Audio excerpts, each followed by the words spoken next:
You know, one of the things I really love about having a YouTube channel is the fact that I get to try out a lot of really cool gear that I ordinarily wouldn't get a chance to try out. And today is no exception to that. Today I'm going to be introducing to you IK Multimedia's iLoud MTM Mark II set of studio monitors designed for the home project studio user, probably just like you.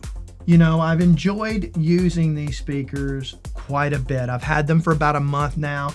They are just released. They are the second incarnation of the original Mark I version of these that, from all intents and purposes, all the research that I did is people absolutely love the Mark I version of these monitors. So while I was waiting on them to get here, and then as well as during my experimentation with them, I was able to evaluate them in a way and come to my own conclusion. And today I clearly understand why there is so much love for these particular monitors. So what is it about these monitors that are so different from the typical competitors out there? I think the obvious question that you probably have, and I would have too, is what is it that sets these things apart from other manufacturers of studio monitors? You know, I've had the benefit of reviewing quite a few different studio monitors designed for the home project studio user. We can get a lot more bang for our buck today than we've ever been able to in the past. There is something that I will call the secret sauce to these monitors, and that is it comes with their built-in ARC system. This is a room analysis test mic, and you'll use this to calibrate your space in combination with these particular monitors. Now, if you're not familiar with the ARC system, I did a review of that entire system maybe about a month or two ago. I'll put a link to it down in the description down below. What this seems like to me is IK Multimedia has come a long way in their modeling technology. When you match what they can do with that modeling technology, and I'm guessing, I have no idea if that's really what is the driving force behind the power of these particular monitors, although I'm guessing it probably is. There's some shared tech across that. But when you take the combination of their ARC system as well as the design of these amazing monitors, I think you kind of get the benefit of best of both worlds. And because the problem that I've experienced and I've witnessed, I help a lot of project studio users out. And in that process, you get to learn a lot about really their stories, about their background. And what I have seen over many decades of doing this is that most project studio users are either in their bedroom because they're still living with their parents. We all were there at one point. Or they're in an apartment and maybe they've taken a section of the apartment, maybe the dining room table, which is pretty standard, what we'd all get rid of first, guys out there. Get rid of that and set up your little recording situation over there, or a spare bedroom in your house if you have one. And so that's the situation with most people. Very few people, unfortunately, are not really doing anything effective with room treatment. And so that poses another set of problems. There's no point in wasting all of that time and energy on a mix in your project studio if it is not translating well to everyone else. So if you're in a project studio, kind of like I just described, I can tell you this, in a combination of the ARC system as well as these monitors, you're going to be able to get an accurate mix out of your space that's going to translate well in other places.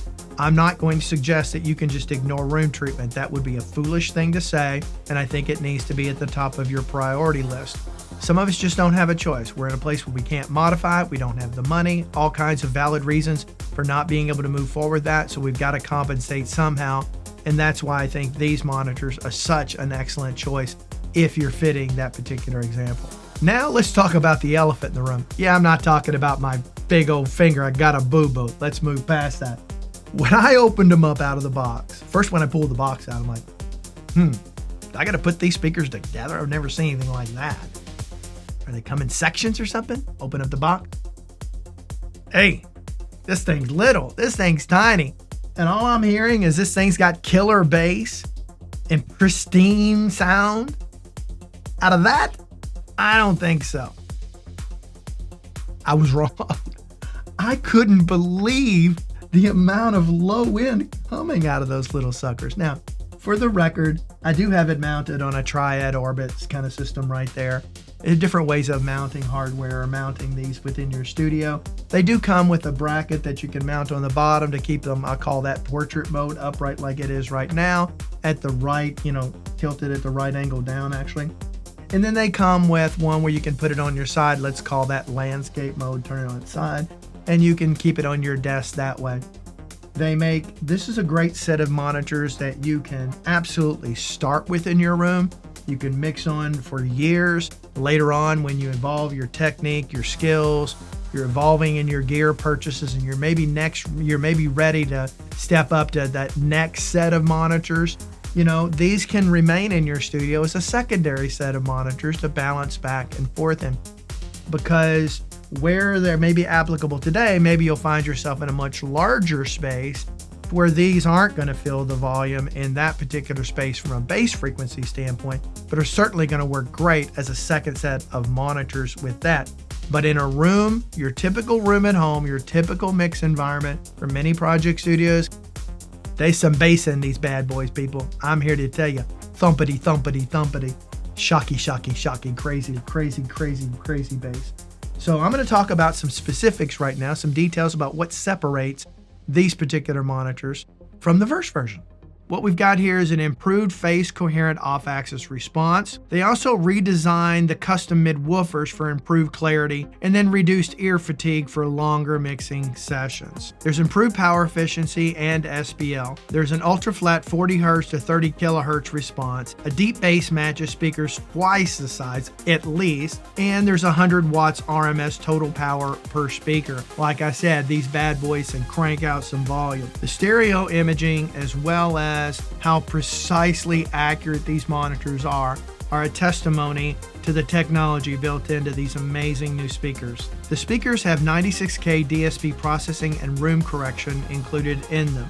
There's a built-in 4-point ARC auto calibration system that can manually adjust low frequency extension, low frequency and high frequency trim, as well as some other important aspects for your studio. These speakers are absolutely perfect to fit on a small desktop and small rooms. All right, so I pulled this thing down. I'm going to go over the settings in the back of it. You will see that it's ported on the back. You can see up here in the top, and these suckers are heavy. Don't let this small form factor fool you. They're heavy. So you've got these little buttons right here, and what that's ultimately going to do for you, you can take particular frequencies and you can either boost or cut those across the frequency spectrum. Those are some of the advantages that you can kind of tailor this to match some of your room limitations. The ARC system will tell you how to do that. Ultimately, you've got a volume back here. Of course, you've got a 1/4 inch balanced input as well as an XLR combo port. Then down below that over here, you've got a USB connector. So that's what you use to keep this connected to your computer to be able to turn the ARC processing on and off. You have your ARC mic input right there, and that is an 1/8 inch mini input jack. And of course, you've got your power button and your on and off switch. Up here in the front, you've got two 3.5 inch woofers, as well as a tweeter in the middle, power indicator on the back, so you know the monitors are on.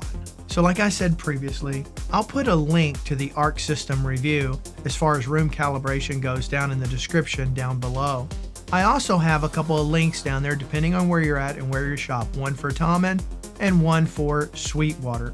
If you want to buy these monitors or any other piece of gear, no matter what it may be, that's a way that you can help support this channel. It's really the only way that a YouTuber can make a little bit of money, because I get a small commission of that sale without having anybody ever try to interfere with what I'm going to say. I will also say this, IK Multimedia got zero chance whatsoever to give me any feedback on this particular review today. These words and my experiences are my own, and you can trust that they are real. Well, I'm really going to kind of make this simple for you. I really am going to make this simple for you. If you're in a home project studio and you're in an untreated space and you need some monitors and you're sick and tired of your mixes not translating worth a darn in that particular project studio, these have to be on your consideration list. Can I tell you that these are the greatest monitors since sliced bread? No. But what I can tell you is, for the price, with the technology, these things freaking rock, baby. They do. I don't have any other way of saying it. That's as simple as I can say it. I tried to find fault in them. I really tried hard. And for the price, I just couldn't. I just couldn't. I wished I had had a set of speakers and this technology many years ago when I was still learning and growing and developing my skills. It would have really helped me tremendously back then. The great thing about technology today is there's a lot of tools out there to help you and me create higher quality, better sounding music. And that's what this is all about. And these can certainly do that for you. Leave me some comments down below. If you have the Mark I versions, tell everybody what you think about that. Good, bad, indifferent. If you're interested in getting these, put that down below. Also, if you have any questions or anything, put that down below. But until next time, well, every one of you have a great day. Bye-bye.